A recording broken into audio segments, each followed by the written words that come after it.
اليوم السابع 2016، 21 أغسطس 2016، يوم الحد. آلاء الفقي اللي عملت التحقيق دوت. آلاء الفقي التحقيق عنوانه إيه؟ أطباء: حقن الدجاج بالهرمونات لا يسبب العقم، والفورمالين لتطهير المزارع. بصوا يا جماعة، احنا ناس يعني بنصدق الحكومة وهنمشي ورا كلام الحكومة. شوف الحكومة في 2016 بتقول إيه. يقول الدكتور محمد إمبابي استشاري الأمراض التناسلية والذكورة. أنا بالطبع مش هقرا لك المقال كله، خد عندك الجزء ده. وتابع إمبابي: أما بالنسبة لحقن الدجاج بالهرمونات فيتم استخدام هرمون الاستروجين في ذلك، مما يساعد على تكوين كثير من اللحم، لكن لا يتسبب هرمون الاستروجين أو غيره من الهرمونات في الإصابة بالعقم، وقد ينتج عنه فقط ضعف في الخصوبة أو قلة القدرة الإنجابية. ده إيه؟ ده اليوم السابع 2016. إحنا قلنا هنسمع كلام الحكومة. خد عندك موقع مصراوي 2021 15/8/2021. المقال بعنوان: احذر تناول هذا الجزء من الفراخ، واستشاري تغذية يوضح الطريقة الصحيحة لطهيها. مين بقى الاستشاري التغذية؟ الدكتورة نهلة عبد الوهاب، استشاري البكتيريا والتغذية والمناعة بمستشفى جامعة القاهرة. اتكلمت قالت ايه يا سيدي؟ واوضحت عبد الوهاب في تصريح لمصراوي ان جلد الفراخ حال استخدام الهرمونات في تربية الدواجن يتم ترسب تلك الهرمونات فيه بعد ان قام بامتصاصها، مشددة على ضرورة التخلص منه لهذا السبب. وأضافت أن بعض من يواظبون على تناول جلد الدجاج يصابون بالتثدي. انتوا عارفين التثدي يعني ايه؟ بسبب تلك الهرمونات، بينما البعض يتعرضون لأمراض الكوليسترول لاحتواء الجلد على دهون فتترسب تلك الدهون على الشرايين. ولفتت إلى أن أكثر المعرضين للإصابة أصحاب العمر المتقدم اللي ملهمش لازمة يعني، ومن لديهم استعداد وراثي لأمراض الكوليسترول وترسبات الشرايين، إضافة إلى المصابين بالكوليسترول بالأصل. ده المصراوي، قلنا يوم 15/8/2021. خد عندك اليوم السابع يوم 1 يونيو 2024. كتبت مروة محمود إلياس. العنوان: هل تؤثر هرمونات الفراخ البيضاء على صحة المرأة؟ استشاري يوضح. من الاستشاري دوت؟ الدكتور حسام الشنوفي، أستاذ النساء والتوليد القصر العيني. تمام.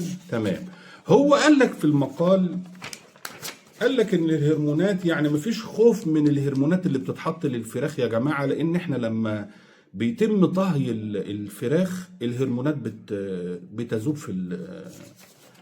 بتروح، ما بيبقاش لها اثر يعني. يقوم ايه بقى؟ يقوم صدى البلد تاني يوم، يعني ده يوم 1 يونيو 2024، ده 2 يونيو 2024. موقع صدى البلد بقى: هل لحم الفراخ البيضاء يؤثر على هرمونات المرأة؟ هل ولا مش هل؟ بص بقى يا سيدي، يتساءل البعض: هل لحم الفراخ البيضاء يؤثر على هرمونات المرأة؟ هناك بعض الأدلة على أن هرمونات الفراخ البيضاء التي يتناولها البشر قد تؤثر على صحة المرأة بحسب ما نشره موقع هيلثي. 1. محتوى الهرمونات: الفراخ البيضاء غالبا ما تحقن بهرمونات لتعزيز نمو وإنتاج اللحم والبيض. هذه الهرمونات المضافة قد تنقل إلى لحم الدجاج والبيض المستهلك من قبل البشر. 2. التأثير على الهرمونات الإنسانية: بعض هذه الهرمونات المضافة للدجاج قد تؤثر على التوازن الهرموني الطبيعي للنساء، مما قد يؤدي إلى مشاكل صحية مثل اضطراب الدورة الشهرية والسرطان. 3. ده الكلام ده فين؟ قلنا في صدى البلد. ماشي. 3. زيادة خطر سرطان الثدي: بعض الدراسات ربطت استهلاك لحوم الدجاج المحتوية على هرمونات مضافة بزيادة خطر الإصابة بسرطان الثدي لدى النساء. 4. آثار على الخصوبة. يعتقد أن هرمونات الفراخ البيضاء قد تؤثر سلبا على خصوبة المرأة وقدرتها على الإنجاب.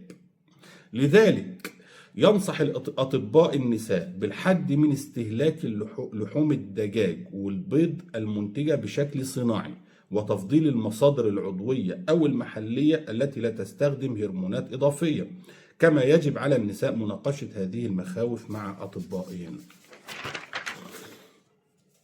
بالطبع الجراب فيه حاجات تانية كتير، بس احنا مش عايزين نطول الفيديو أكتر من كده. خد عندك بقى، في دكتور اسمه ميشيل حنا، ده هو دكتور وكاتب ليه كتاب اسمه عالم كلينيكس. ليه مقال اسمه في الكتاب مقال اسمه شيء من الفراخ شيء من الخوف. بيقول لك ايه بقى؟ واصبحنا نسمع كثيرا عن انتشار الاورام الحميده احيانا والخبيثه احيانا اخرى بشكل لم يسبق له مثيل بين المصريين، خاصه اورام الرحم لدى السيدات من سن 45، حيث يكتشفن فيما يشبه المأساة وجود شيء مثل البرتقالة في بطونهن. تلك البرتقالة التي تتحول إلى بطيخة إذا تم إهمالها. اسمع بقى، العامل المشترك بين كل هذه الحالات هو الإكثار من أكل الفراخ البيضاء، وهو أمر طبيعي في ظل الارتفاع المطرد في أسعار اللحوم الحمراء. اسمع، كمل بقى واسمع. وكما هو معروف فإن هذه الفراخ يتم تسمينها وزيادة وزنها بإضافة الهرمونات الأنثوية إلى العلف، مما يسبب كل هذه الأمراض لدى المصريين، وهي جريمة بكل المقاييس، ويمكن اعتبارها جريمة قتل لتسببها في الأورام السرطانية المميتة. المهم اتكلم كمان شويه كده وقام قايل لك بقى ايه في اخر المقال خالص، اخر 3-4 سطور في المقال، قال لك ايه؟ لقد كتب في هذا الموضوع صحفيون وأدباء وأطباء على مدى السنوات، ولم نرى أي استجابة حكومية من أي نوع، رغم أنه شيء يمس ليس صحة المصريين فقط، بل حياتهم ذاتها وخواصهم الشكلية والنسلية. الله المستعان. انتوا عايزين كلام اكتر من كده؟ ده غير الفيديوهات اللي موجودة على النت، بس احنا بنختصر الموضوع على قد ما نقدر. فانتوا عايزين ايه؟ انا عايز اعرف والله العظيم بجد، انتوا عايزين ايه؟ مش كفاية الكلام ده؟ اقسم بالله العظيم الفيديو ده انا عايزه يوصل للرئيس، انا متأكد ان الرئيس مش هيعجبه الكلام ده. فالله المستعان. انت بقى وشوقك، اللي عايز ياكل فراخ بيضة ياكل، واللي مش عايز ياكل ما ياكلش.